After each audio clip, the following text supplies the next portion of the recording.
Postal වියදම් ඒ වගේම ඔයාගේ පැකේජ් එක ට්‍රැකින් කිරීමේ හැකියාව වගේම පෝස්ටල් සම්බන්ධයෙන් ඔයාලට තියෙන ගැටලු විසඳා ගැනීම සඳහා ඔයාලට පුළුවන් SL Postal Mate කියන මෙන්න මේ ඇප් එක භාවිතා කරන්න. මේ හරහා SLP Local, SLP Foreign, SLP COD postal cost එක ඔයාලට හරියටම දැනගැනීමේ හැකියාව තියෙනවා වගේම ඔයාලට පුළුවන් SLP COD වගේම ග්ලෝබල් ට්‍රැකින් කිරීමේ හැකියාවක් තියෙනවා. අපි SLP Local එකට ගිහින් බැලුවොත් මෙන්න මේ විදිහට ඔයාලට බලා ගන්න පුළුවන්. මෙතනදී ඔයා පෝස්ටල් කරන්න බලාපොරොත්තු වෙන අයිටම් එකේ කැටගරි එකවත් සිලෙක්ට් කරන්න ඕන. ඊට පස්සේ ඔයාගේ පාර්සලේ බර දාන්න ඕන ග්‍රෑම් වලින්. ග්‍රෑම් වලින් සිලෙක්ට් කරාට පස්සේ ඔයාට පුළුවන්කම තියෙනවා පෝස්ටල් කොස්ට් එක හරියටම දැනගන්න. මම මෙතන උදාහරණයක් විදිහට මේ කැටගරි එක සිලෙක්ට් කරනවා ලෙටර් කියන එක. ඊට පස්සේ මෙතන ග්‍රෑම් ගාන මම සිලෙක්ට් කරනවා ග්‍රෑම් 100යි කියලා.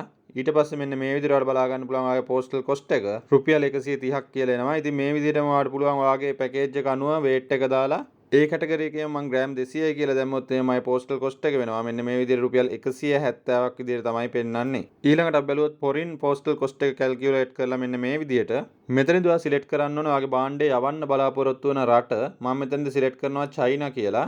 ඊළඟට මම පැකේජ් එකේ weight එක විදිහට මම දානවා ග්‍රෑම් 500යි කියලා. ඊට පස්සේ මේ විදිහට කැල්කියුලේට් කරාම ඔයාලට බලා ගැනීම හැකියාව තියෙන මෙන්න මේ විදිහට එකිනෙක පෝස්ටල් හරහා යවන වියදම් බලා ගන්න පුළුවන්. මැක්සිමම් ඔයාලට යවන්න පුළුවන් length එක සෙන්ටිමීටර් 150ක size එකට ඒ වගේම කිලෝග්‍රෑම් 30ක් දක්වා වට යැවීමේ හැකියාව තියෙනවා.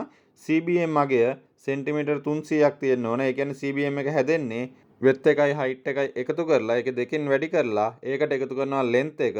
එතකොට ඔයාට එන උත්තරය සෙන්ටිමීටර් 300ට වඩා අඩු නම් ඔයාට මේ පැකේජ් එක යැවීමේ හැකියාව තියෙනවා කියලා තමයි මෙතනින් මෙයාලා අදහස් කරන්නේ. එතකොට චයිනා වලට weight එක ග්‍රෑම් 500ක අයිටම් එකක් යවුවොත් මෙන්න මේ විදිහට එකිනෙක පෝස්ටල් වලින් දරන්නට සිදුවෙන වියදම වලට බලා ගැනීමේ හැකියාව තියෙනවා.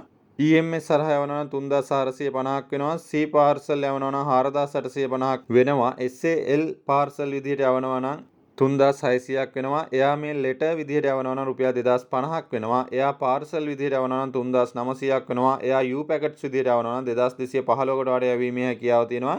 මෙන්න මේ විදිහට යවන ක්‍රමය අනුව ආට යන පෝස්ටල් වියදම මේ විදිහට බලා ගැනීමේ හැකියාව තියෙනවා. ඊළඟට අපි SL COD ක්‍රමයට ගිහින් බලමු අපේ පැකේජ් එකක් පෝස්ටල් කරන්න යන වියදම කොච්චරද කියලා.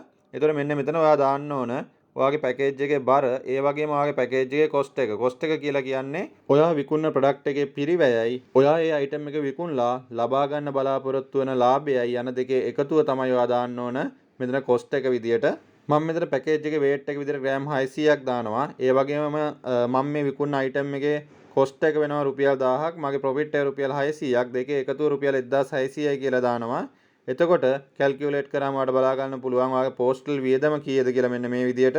මෙතන ඉහළම තියෙනවා ග්‍රෑම් 600ක් වෙන අයිටම් එකක්. එතකොට කොස්ට් එක රුපියල් 1600ක් වෙන එකක් යවන්න පෝස්ටල් වියදම රුපියල් 350යිලු. එතකොට COD ප්‍රොසෙස් එක රුපියල් 82ක් ගන්නවලු. එතකොට සම්පූර්ණ පෝස්ටල් කොස්ට් එක රුපියල් 432ක් වෙනවලු. එතකොට ඔයාගේ පැකේජ් එකේ පිටතින් සඳහන් කළ යුතු මුදල විදියට යාලා සඳහන් කරලා තියෙනවා 2032ක් විදියට තමයි යාලා සටහන් කරලා තියෙන්නේ මෙන්න මේ විදියට.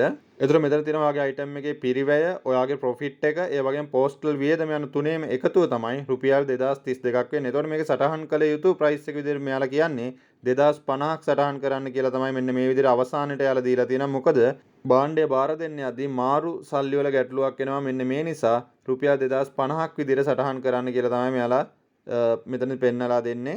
ඊළඟට අපි ගිහින් බැලුවොත් COD tracking කියන එකට මෙන්න මේ විදියට බලා ගන්න පුළුවන්. ඉතින් මෙතනට ගිහිල්ලා මම මගේ tracking number එක දාන්නම්. ඉතින් මේ තියෙන මම යවන පාර්සලයක්. ඉතින් මෙන්න මේකේ tracking number එක මම මේ විදියට දාන්නම්. මේකේ යවලා return වෙච්ච එකක්. මේ විදියට දාලා මම search කරනවා. search කරාට පස්සේ මෙන්න මේ විදියට details ටික බලා ගන්න පුළුවන්. උඩින්ම barcode number එක පෙන්නනවා. ඊළඟට status විදියට පෙන්නන්නේ return කියලා. එතකොට මේක මම බාර දුන්නේ grand pass වලින්. එතකොට මේක date එක විදියට පෙන්නන 4 වෙනිදා 11:03ට time එක හරියට පෙන්නනවා. දැන් delivery වෙන්න ඕන කොම්පඤ්ඤ විදියට save island වලට. ඊට පස්සේ මේක 6 වෙනිදා තමයි මෙයාලා return එක සටහන් කරලා තියෙන එක 5 වෙනිදා මෙයාලා try කරලා තියෙනවා. හැබැයි 6 වෙනිදා තමයි මෙයාලා දෙවෙනි පාරක් try කරලා return කරනවා. ඉතින් මේ තියෙන ඒ details ටික ඒ විදිහට පෙන්වන්නේ COD හරහා යවද්දී track කරපුවාම ඔයාලට මෙන්න මේ විදිහට details ටික බලා ගැනීම හැකියාව තියෙනවා. ඊට පස්සේ ඔයාලට පුළුවන් global tracking කියන එකට යන්න. ඉතින් මේකට ගිහිල්ලා global හරහා එන ඒවාට පුළුවන් track කරන්න. උදාහරණයක් විදිහට AliExpress හරහා එන එක උනත් මේ හරහා ඔයාලට track කිරීමේ හැකියාව තියෙනවා. ඒකේ tracking number එක දාලා ඔයාලට මෙතන track package කියන එක select කරාට පස්සේ මෙන්න මේ විදිහට ඔයාගේ details ටික බලා ගැනීමේ හැකියාව තියෙනවා. SLP COD ask කියන එක යටතේ ඔයාලට පුළුවන් COD හරහා deliver කරද්දී මොනවා හරි ගැටලුවක් තියෙනවා නම් ඔයාලට මෙන්න මෙතනට ගිහිල්ලා ඔයාගේ ප්‍රශ්නය යොමු කරලා answer එකක් ලබා ගැනීමේ හැකියාව තියෙනවා. ඉතින් මේ ඇප් එක හොඳ ඇප් එකක්. මේ වීඩියෝ එක මෙතනින් අවසන් කරනවා. ඊවර්ට් මනි සබ්ස්ක්‍රයිබ් කරලා දිගටම අපිත් එක්ක රැඳී සිටින්න කියලා මතක් කිරීමක් කරනවා.